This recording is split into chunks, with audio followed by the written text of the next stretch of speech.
Imagine waking up 1 year from today and discovering you've read 52 books, lost 30 pounds, mastered a new language, and built unshakable confidence, all without a single day of overwhelming effort. Sound impossible? What if I told you that every extraordinary transformation you've ever admired began with a single action so small, so simple, that it took less than 2 minutes to complete? The secret isn't superhuman willpower or radical life overhauls. It's something far more powerful and sustainable: micro-habits. Today, you're about to discover how the tiniest changes you make right now can compound into results so extraordinary, they'll reshape your entire destiny. Chapter 1: The Hidden Science Behind Tiny Transformations. Let's start with a truth that will change everything you think you know about personal growth.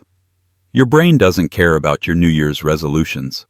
It doesn't respond to motivational speeches or vision boards. What your brain craves is something entirely different, something so subtle, most people miss it completely. Research from the Society for Personality and Social Psychology reveals something remarkable. When actions become automatic through small, consistent repetition, they bypass your willpower entirely. Think about that. You're not fighting against yourself. You're working with your brain's natural design. Here's what happens in the hidden chambers of your mind. Deep within your brain lies a structure called the basal ganglia. This remarkable region serves as your habit headquarters, encoding behaviors through repetition and reinforcement. Every time you repeat a small action, you're literally carving neural pathways. These pathways are like trails through a forest. The more you walk them, the clearer and easier they become to follow. Scientists at University College London discovered that habit formation takes anywhere from 18 to 254 days, with an average of 66 days. But here's the critical insight most people miss. The timeline doesn't matter as much as the size of the habit you're trying to build. A 2-minute habit forms faster than a 2-hour habit. Simple biology. Consider this fascinating fact.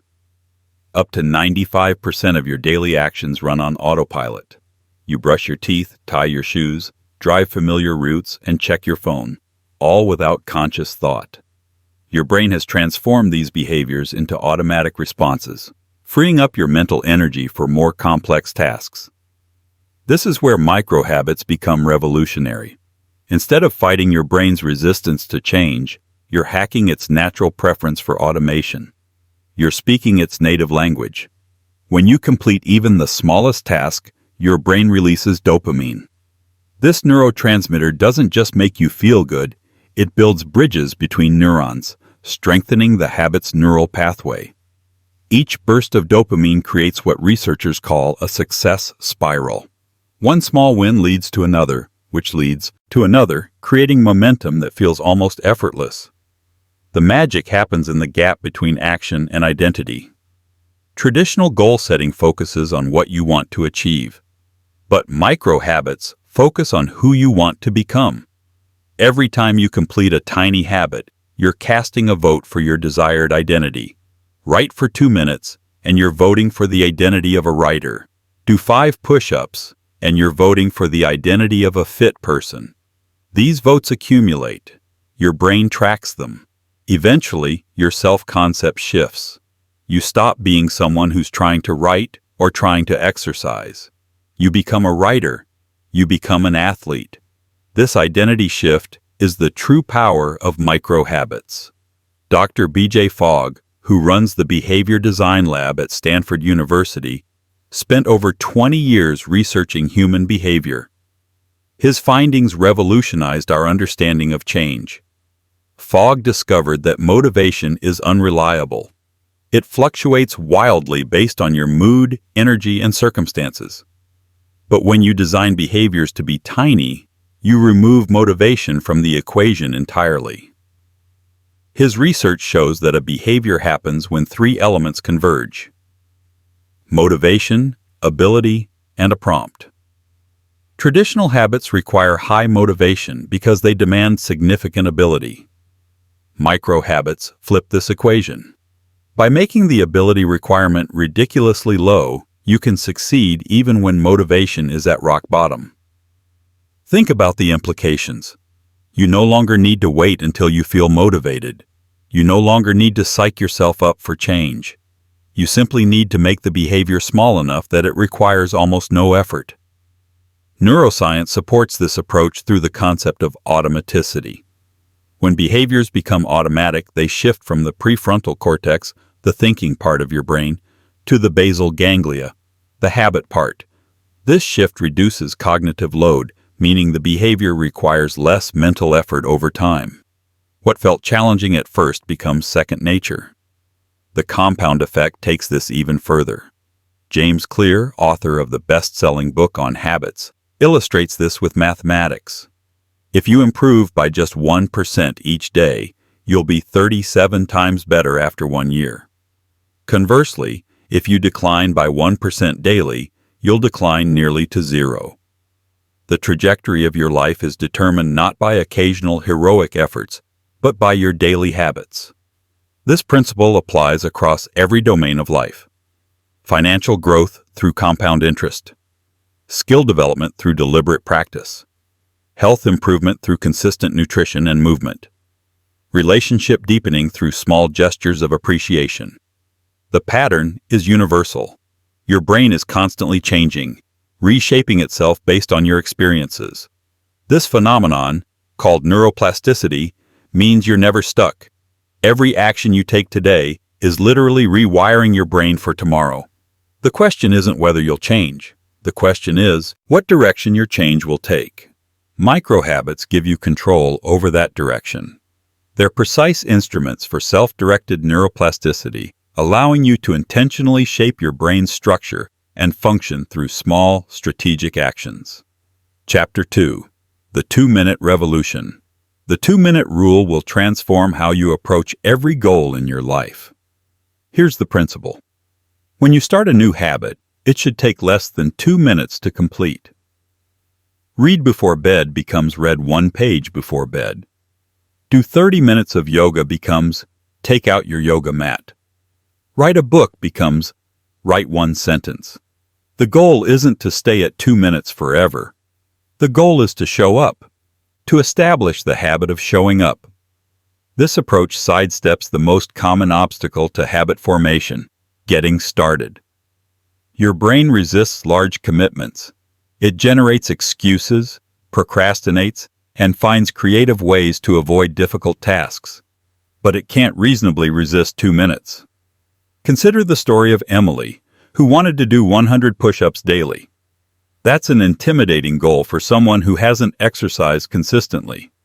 Instead of aiming for 100, she started with 5. Just 5 push-ups. So simple it felt almost silly. But those 5 push-ups were manageable. They were quick. They were doable anywhere.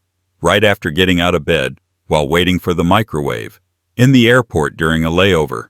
She anchored them to existing habits and rewarded herself with a mental pat on the back each time. 5 became 20. 20 became 50. Within a year, she was easily completing 100 push-ups. But the numbers aren't the point. The point is that she built the identity of someone who exercises. She proved to herself through countless small actions that she was the kind of person who showed up. This pattern repeats across every domain. Want to become a reader? Don't commit to reading 30 minutes daily. Commit to reading 1 page, 1 single page. You'll often read more, but the commitment is just 1 page. This removes the mental barrier. There's no excuse that can stand up to the simplicity of 1 page. Want to meditate? Don't start with 20-minute sessions. Start with 3 deep breaths. That's it. 3 conscious breaths. You can do this anywhere, anytime. It takes less than 30 seconds. But those 3 breaths establish the ritual. They create the neural pathway. They build the identity of someone who meditates. The beauty of the 2-minute rule lies in its psychological leverage. When you complete your 2-minute habit, your brain experiences a win. That win releases dopamine. The dopamine reinforces the behavior. And here's the crucial part. You often continue beyond 2 minutes. You sit down to write 1 sentence, and suddenly you've written a paragraph. You take out your yoga mat, and you flow through several poses. You read one page, and you finish the chapter. The hardest part of any habit is starting. The 2-minute rule makes starting so easy that resistance crumbles. Let's talk about gateway habits. These are small behaviors that naturally lead to larger ones. Making your bed leads to a tidier room. Putting on your running shoes leads to a walk. Opening your book leads to reading. The gateway habit isn't about the direct benefit. It's about creating momentum. Research shows that people who make their bed every morning are more productive throughout the day. Not because bed making is productive, but because it creates a pattern of completion. You start your day with a small accomplishment. This accomplishment sets a tone. It primes your brain for further action. Consider your morning coffee ritual. If you're like most people, you don't think about it. You simply go through the motions. Your brain has automated the entire sequence. Fill the water, add the grounds, press the button, pour the cup. This automation happened through repetition of a simple behavior. You can use this same mechanism intentionally. Start with behaviors so small they feel trivial. But don't let their size fool you. These micro habits are seeds. Given time and consistency, they grow into mighty trees. The 2-minute rule also protects against burnout. Traditional approaches to change demand intensity. They glorify grinding, pushing, and forcing yourself through discomfort. This works temporarily until it doesn't. Motivation fades. Energy depletes. The intensity becomes unsustainable. Micro habits reject this paradigm entirely. They prioritize consistency over intensity. They recognize that showing up matters more than showing off. A person who writes 2 minutes daily for a year produces more than someone who writes intensely for a week and then quits. This approach also accommodates life's inevitable disruptions. You'll have bad days. Days when you're sick, stressed, or overwhelmed. On those days, a 2-hour workout is impossible. But 5 push-ups? That's always possible. The micro habit allows you to maintain consistency even when everything else falls apart. And consistency is the ultimate compound interest. Miss one workout and it doesn't matter. Miss 2 weeks and you've broken the pattern. Miss 2 months and you've lost the habit entirely. Micro habits keep you in the game during the challenging seasons. Chapter 3.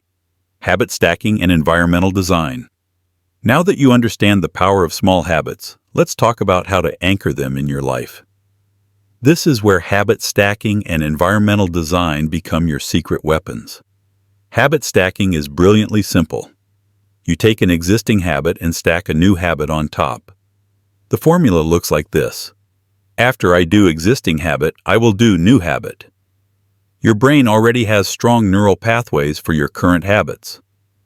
Brushing your teeth, pouring coffee, starting your car, getting into bed.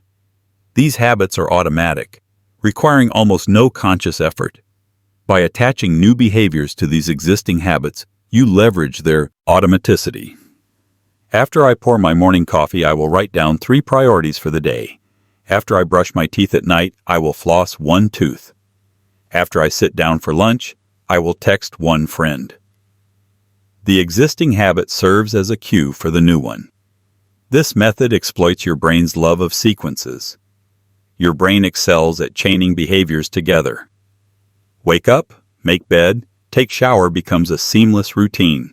You can expand these chains intentionally. Consider a morning stack. Wake up, drink a glass of water, make bed, meditate for 3 breaths, write 1 sentence in journal, review daily priorities. Each behavior cues the next. The sequence becomes automatic through repetition. The key is choosing the right anchor habit. Your anchor should have the same frequency as your desired new habit. If you want to do something daily, don't stack it on a habit you only do weekly. Match the frequency. Also, choose anchors that have built-in context. After I finish dinner works better than when I feel like it. The specific trigger is essential for automaticity. Vague intentions rely on memory and willpower. Specific triggers bypass both. Environmental design takes this further by making good behaviors obvious and bad behaviors invisible. Your environment shapes your actions more than you realize. If cookies are on the counter, you'll eat more cookies. If books are on your nightstand, you'll read more books. Simple cause and effect. The principle is friction management. Reduce friction for good habits. Increase friction for bad habits. Want to exercise more? Place your workout clothes where you'll see them. Want to eat healthier? Put fruits at eye level in your refrigerator and hide junk food in opaque containers. Dr. Wendy Wood, a leading researcher on habits, found that about 43% of daily behaviors are performed in the same context while we're thinking about something else. Our minds are designed to form habits that eliminate cognitive load. By designing your environment, you make the right choices automatic. Consider your phone. If it's on your nightstand, you'll check it first thing in the morning. If it's charging in another room, you won't. The difference in friction is small, maybe 30 seconds of walking, but it's enough to change behavior. This applies everywhere. Want to drink more water?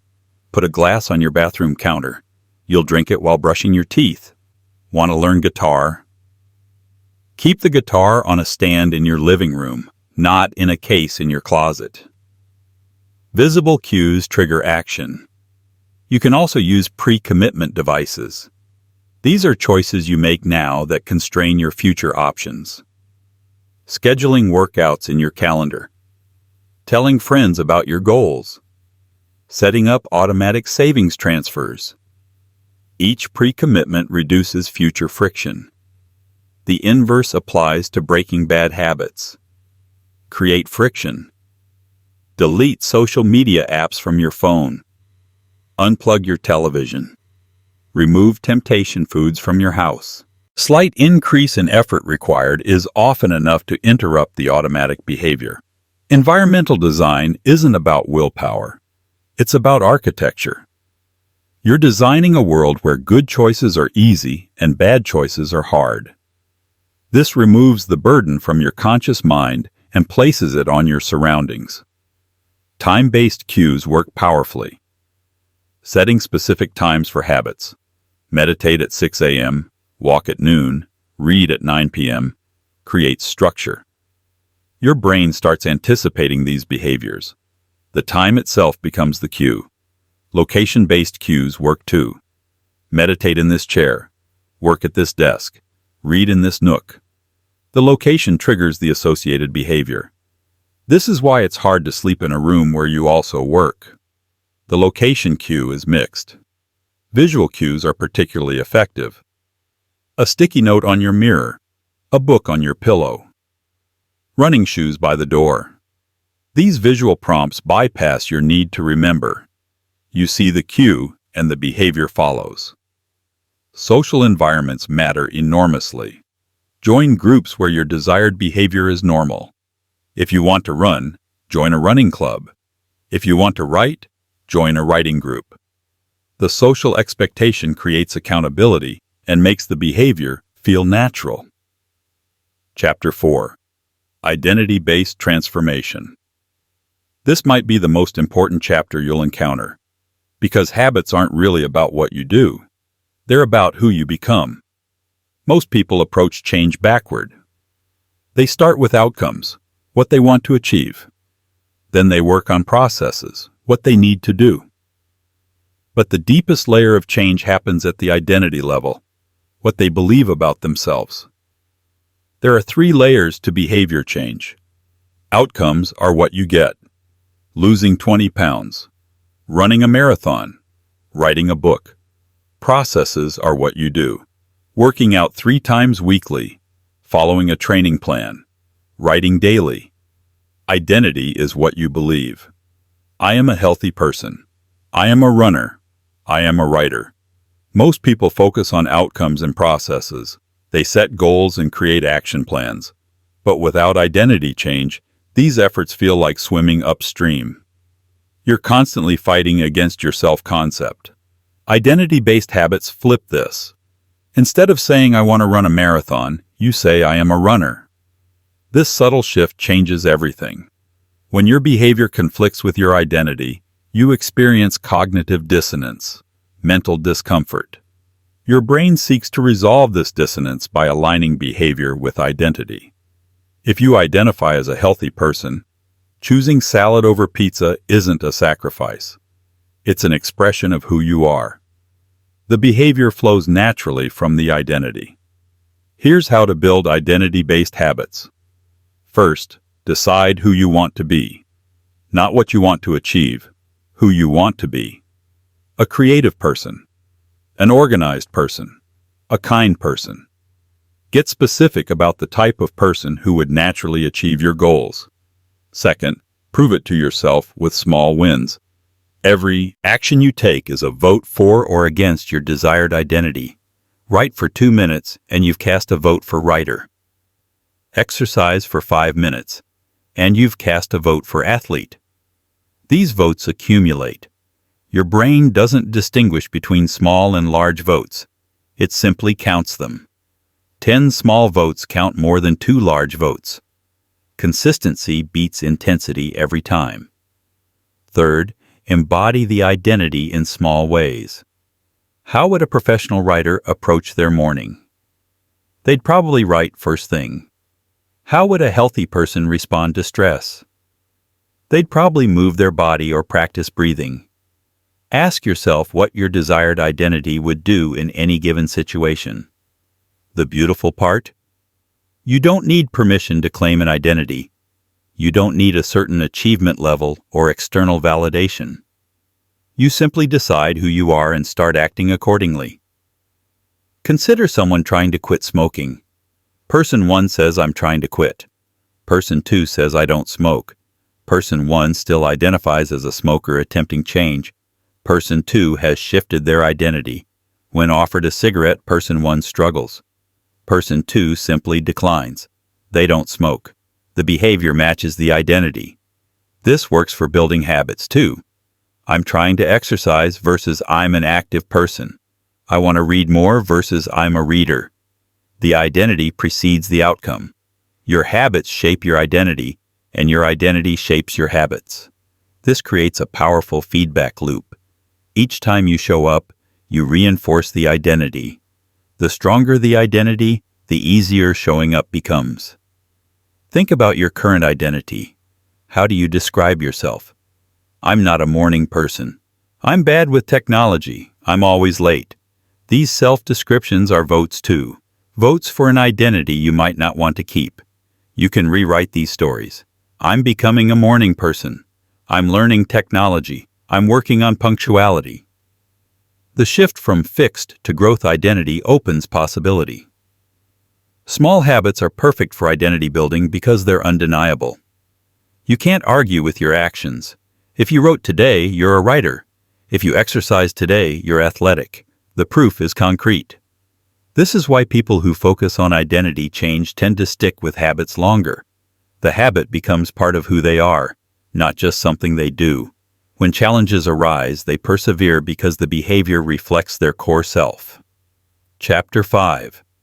The Compound Effect in Action. Let's talk about mathematics and magic. Because the compound effect is both. Imagine 2 friends. Friend 1 improves their life by 1% daily.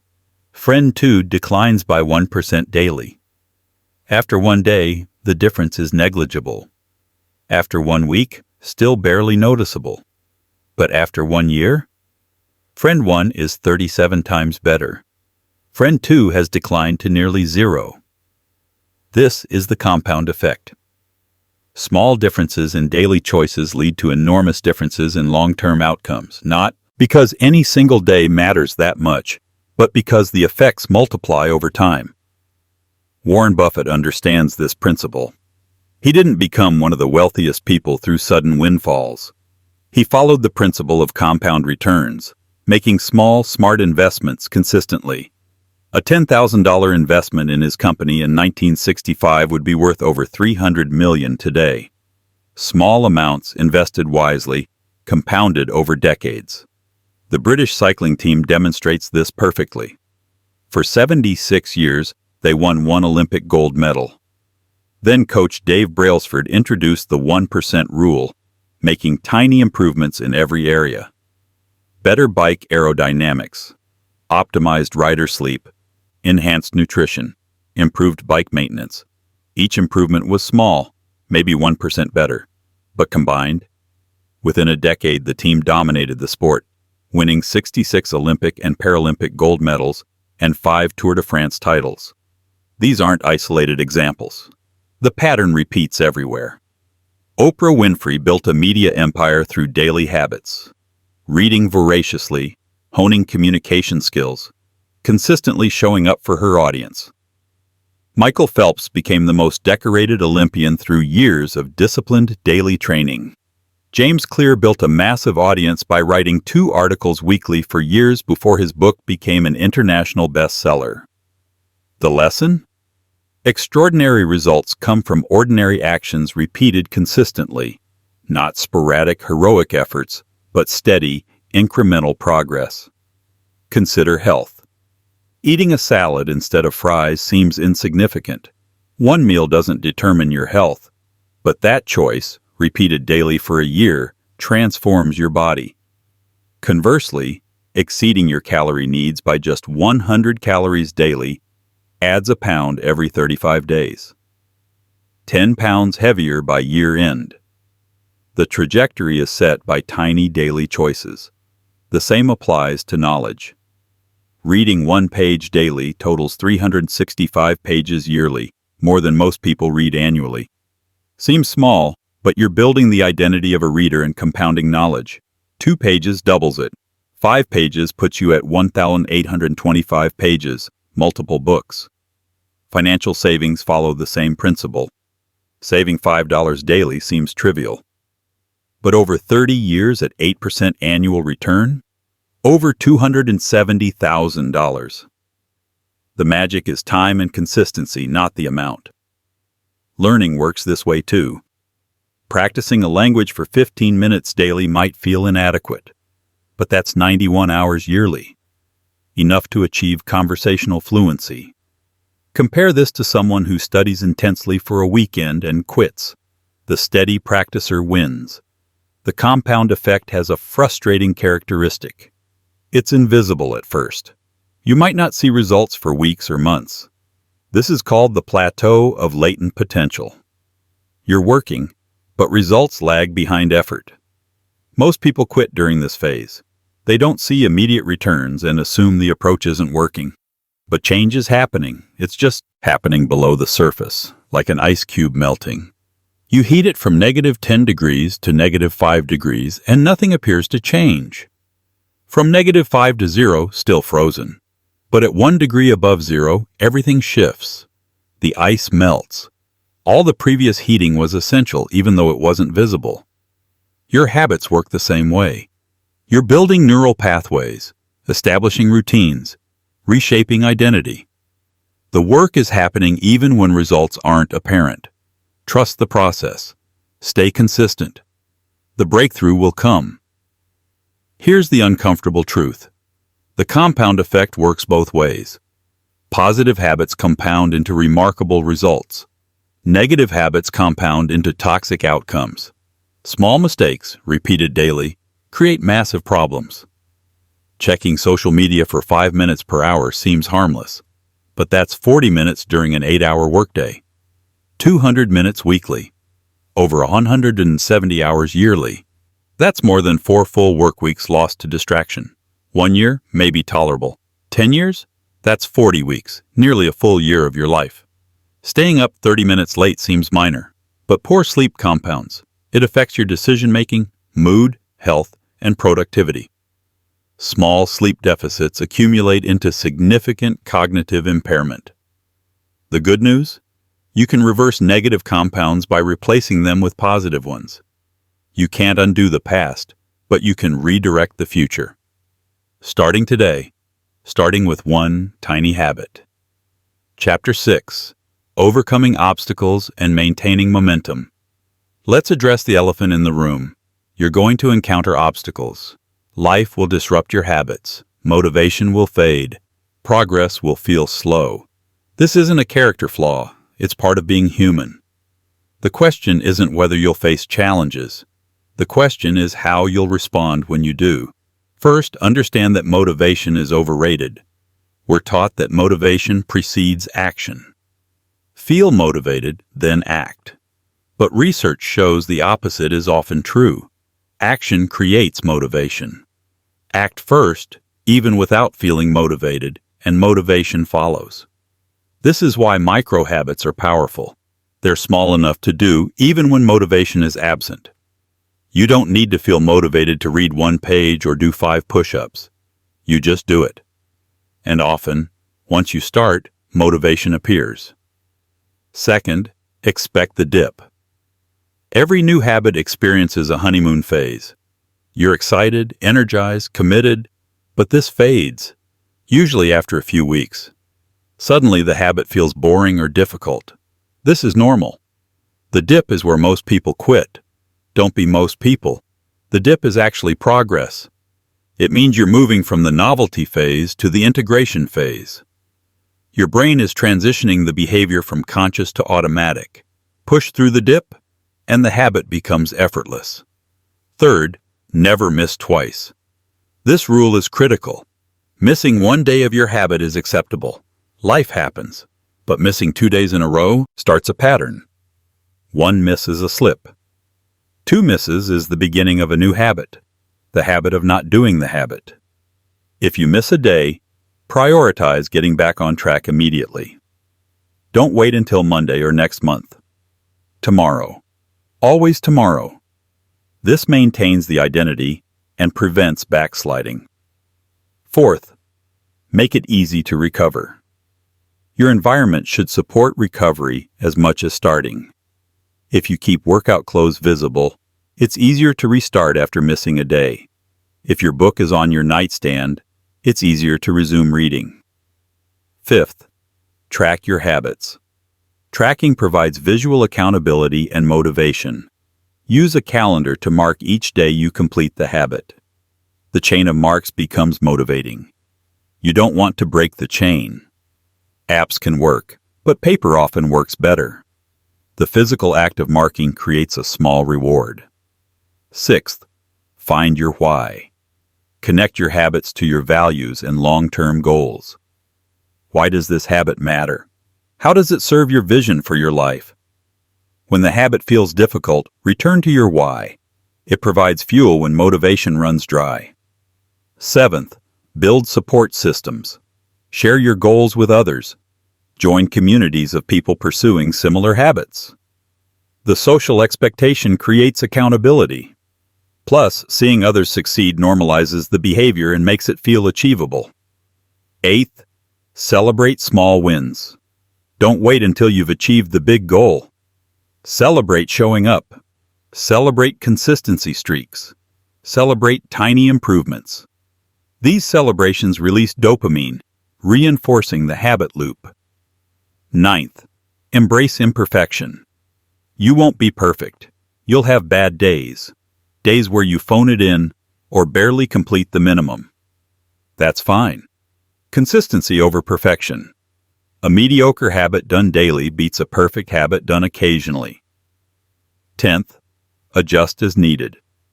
If a habit isn't working, modify it. Make it smaller, change the cue, switch the reward.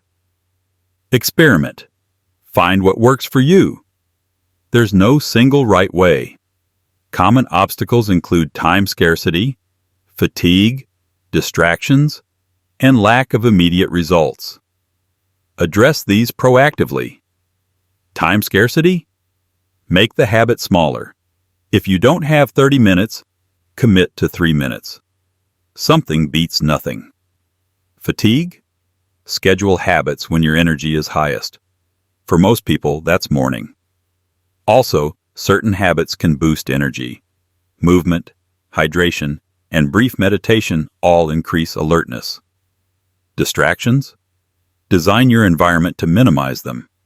Turn off notifications. Create distraction-free zones. Use apps that block tempting websites. Lack of results? Remember the plateau of latent potential.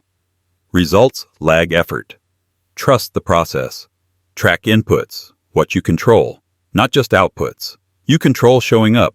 You don't always control immediate results. Another powerful strategy is the fresh start effect. Research shows people are more likely to pursue goals after temporal landmarks. New Year's, birthdays, Mondays. Use these moments intentionally. They provide psychological separation from past failures and create optimism about future success. But don't wait for a landmark. Any moment can be a fresh start. Today, right now, this very second. You can decide to begin. Finally, practice self-compassion. Beating yourself up for mistakes doesn't help. It actually makes relapse more likely. When you miss a habit, acknowledge it without judgment. Recommit. Move forward. Treat yourself like you'd treat a good friend, with kindness and encouragement. Chapter 7. Practical Micro-Habits for Transformation.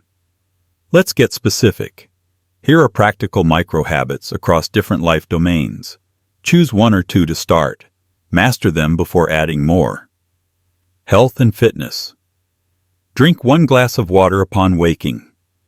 Your body is dehydrated after sleep. This simple habit kickstarts hydration and often leads to drinking more water throughout the day. Do 5 push-ups daily. Attach it to an existing habit. After you brush your teeth, 5 push-ups. That's it. 5.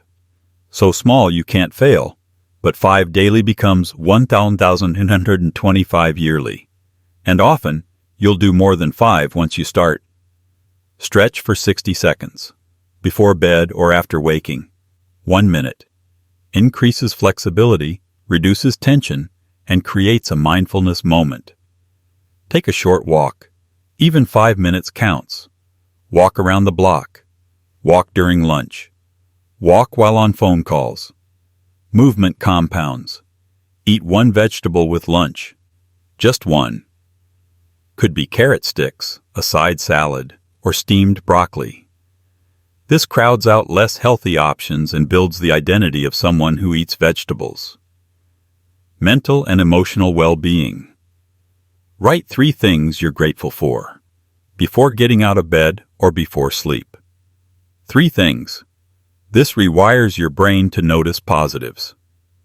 Meditate for 3 breaths. 3 conscious, deep breaths. That's technically meditation. It takes 30 seconds. Builds the meditation habit and often extends longer naturally. Send 1 appreciation message. Text a friend, family member, or colleague. 1 genuine appreciation. Strengthens relationships and boosts your mood. Journal 1 sentence. What happened today? How do you feel? What did you learn? 1 sentence. Build self-awareness and writing habit. Practice 1 minute of silence. Set a timer. Sit quietly. This builds capacity for stillness and reduces stress. Productivity and learning. Identify 3 priorities. Each morning, write down 3 things that would make today successful. Brings focus and intention. Read 1 page. Before bed, read 1 page of a book. Often you'll read more. But the commitment is just 1 page. Learn 1 new word. Daily. From a vocabulary app or reading. Expands language and keeps your mind sharp. Organize 1 thing. Put 1 item back in its proper place. Clean 1 surface. File 1 document. Tidiness compounds. Review your calendar. Take 1 minute each morning to review your day's schedule. Increases preparedness and reduces anxiety. Relationships. Give 1 sincere compliment. Daily. To anyone. Genuine appreciation. Improves your relationships and your mood. Make eye contact. When talking to people, practice full attention and eye contact. Small shift, big impact on connection. Ask 1 question. Show interest in others by asking 1 thoughtful question daily. Deepens relationships. Put phone away during meals. Simple rule. Meals are phone-free. Increases presence and quality of interactions. Say I love you. If you have close relationships, say it daily. Don't assume they know. Express it. Financial health. Save $1. Open a savings account if you haven't. Transfer $1 daily. Build saving habit and compounds over time. Review one expense. Daily, review one subscription or recurring expense. Cancel what you don't use. Small audit, big savings. Read one financial article. Stay informed. One article about investing, budgeting, or money management. Builds financial literacy. Track one purchase. Write down one discretionary purchase. Increases awareness of spending patterns. Learn one money skill from YouTube or articles. Understanding compound interest or budgeting basics or investment principles. Knowledge compounds. Creative expression. Write one sentence. Creative writing, poetry, journaling. One sentence. Builds creative habit. Draw one shape. Even stick figures count. Creative expression doesn't require talent, just practice. Take one photo, with intention. Notice beauty. Capture it. Develops artistic eye. Listen to one song, mindfully. Focus on the music. Feeds your creative soul. Hum one melody. Sing in the shower. Engage with music. Sparks creativity. These micro-habits share common characteristics. They're absurdly small. They're easy to anchor to existing habits. They're impossible to reasonably fail at. And they compound into significant changes. Remember, the goal isn't to do all of these. The goal is to choose one or two that resonate with your values and vision. Master them. Then add more. Chapter 8. Your Micro-Habit Action Plan. Knowledge without action is useless. You now understand the science, strategies, and specific habits. Now it's time to build your personalized plan. Step 1. Choose your identity. Who do you want to become? Not what you want to achieve. Who you want to be. A healthy person. A creative person. A disciplined person. A kind person. Get crystal clear on this identity. Step 2. Select one micro-habit. Just one. Choose the smallest action that aligns with your desired identity. Make it so easy you can't fail. Step 3. Define your cue. What existing habit will trigger your new micro-habit? After I blank, I will blank. Be specific. Time and location matter. Step 4. Design your environment. Remove obstacles to your new habit. Add visual cues. Make it obvious and easy. Step 5. Track your progress. Use a calendar, app, or journal. Mark each day you complete the habit. Build your streak. Step 6. Celebrate. When you complete the habit, acknowledge it.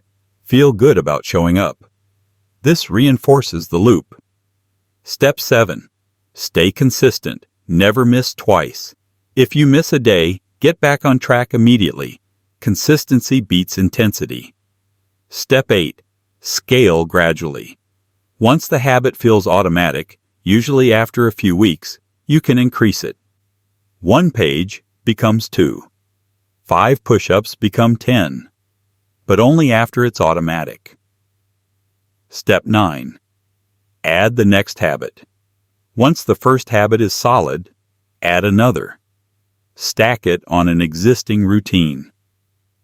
Build your system one habit at a time. Step 10. Review and adjust. Monthly, review your habits. What's working? What needs adjustment? Adapt your system. Here's a crucial insight. Your life will transform not through one perfect habit, but through an accumulation of small, consistent actions across multiple domains. A tiny health habit plus a tiny learning habit plus a tiny relationship habit compounds into a completely different life within a year. Think systems, not goals. Goals are about the results you want to achieve. Systems are about the processes that lead to those results. Focus on the system, showing up daily, and the results will follow. Your current results are a lagging measure of your current habits. Your wealth is a lagging measure of your financial habits. Your weight is a lagging measure of your eating habits. Your knowledge is a lagging measure of your learning habits. Time-delayed effects. You can't change results directly, but you can change the habits that produce results. Change the input and the output changes automatically. This is empowering. You don't need to control outcomes. You just need to control inputs. Show up. Do the work. Trust the compound effect. Also, understand that plateaus are normal. Progress isn't linear. You'll have periods of visible growth and periods where growth is hidden. The valley of disappointment is real. Your effort feels greater than your results. But the work is happening. The ice is melting. Keep heating it. One more critical point. Start today. Not Monday. Not next month. Not when conditions are perfect. Today. Right now. Do your micro habit once. Just once.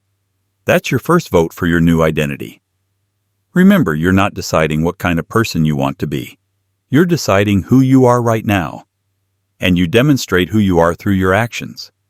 Every action is a vote. Every vote counts. You get to choose. The power is in your hands. Literally, the small actions you take with your hands today, writing one sentence, doing one push-up, reading one page, will reshape your entire life over time. Small hinges swing big doors. You've just received a blueprint for transformation. Not through dramatic overhauls or heroic willpower, but through tiny, strategic actions repeated consistently. The science is clear. Your brain is designed for habits. Micro habits work with your brain's natural design, not against it. They bypass resistance, require minimal willpower, and compound into extraordinary results. The strategies are proven. The 2-minute rule, habit stacking, environmental design, identity-based change, the compound effect. These aren't theories. They're battle-tested approaches used by the most successful people in the world. The choice is yours. You can continue pursuing dramatic changes that fizzle out. Or you can embrace the power of small daily actions. You can become the person you want to be, one tiny habit at a time. Imagine yourself 1 year from today. What would your life look like if you completed one micro habit daily for the next 365 days? How would you feel? Who would you become? That future is available to you. Starting today. The journey of 1,000 miles begins with a single step. But actually it begins with a single inch. A micro step so small it feels trivial. Yet that micro step, repeated daily, covers the 1,000 miles. You don't need to have it all figured out. You don't need perfect conditions. You don't need superhuman discipline. You just need to start. Pick one micro habit. Do it today, then do it again tomorrow, and the day after that. The compound effect will do the rest. Your brain will rewire. Your identity will shift. Your results will transform. All from actions so small, they seem insignificant. But you now know the truth. Nothing is insignificant when it's repeated consistently over time. This is your moment. The knowledge is yours.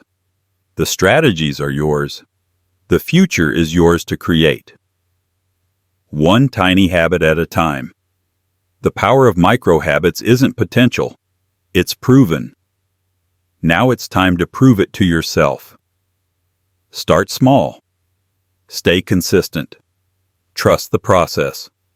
Transform your life. If this audiobook inspired you to take action, I'd love to hear from you. Drop a comment below sharing which micro habit you're starting with today. Are you committing to one push-up? 1 page of reading? 3 deep breaths? Share your journey. Your comment might inspire someone else to begin their transformation. And if you found value in this audiobook, please hit that like button and subscribe to Emberly Audiobook for more content on personal growth and transformation.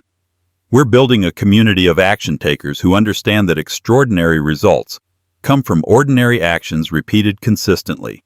Remember, every master was once a beginner who refused to give up. Your transformation starts today. What will your first micro-habit be? Share it in the comments and let's hold each other accountable. See you in the next audiobook.